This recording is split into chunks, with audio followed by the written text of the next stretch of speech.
Reddito di cittadinanza, accoglienza tiepida nella Marca, dove come nel resto del Veneto non si sono verificate code o i temuti assalti agli uffici postali e ai CAF. Eravamo pronti a un afflusso di utenza un po' più numeroso, dobbiamo dirlo, però di fatto insomma ci sono un andirivieni normale e naturale come qualsiasi altro giorno lavorativo. A spiegare come mai quasi 200.000 potenziali aventi diritto in Veneto, 20.000 solo nella Marca, non corrano a farsi avanti è la CGIL.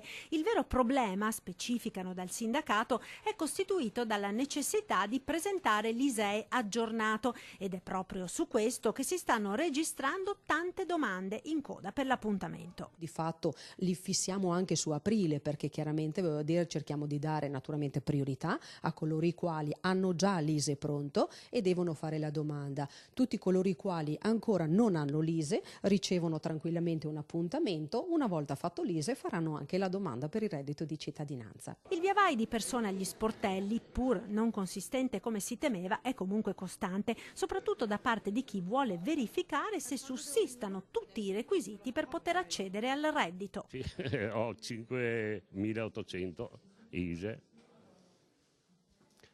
e qui sì, aspetto, spero di avere. Sì, per il reddito di cittadinanza, che è nucleo familiare.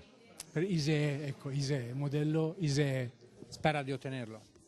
Spero sì, perché me lo danno, sì. Io prendo 450 euro di assegno sociale. Guardando me è una cosa utile, perché vivo con 285 euro al mese. Però ci sono opinioni diverse, adesso non sto a polemizzare. Tra chi attende il proprio turno anche giovani che più che al reddito di cittadinanza mirano ad un'occupazione stabile. Spero ci sia possibilità di rientrare nei canoni, nei riferimenti, penso di sì comunque, e spero che ci sia anche possibilità di stage e lavoro, perché è quello il succo del discorso.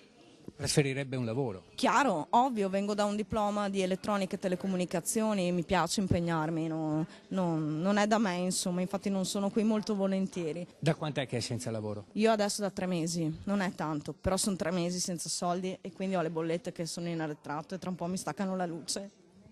Quindi devo trovare una soluzione rapida e veloce. Io sono una ragazza giovane, volenterosa e non danno la possibilità a noi giovani di metterci in campo per far vedere le nostre qualità.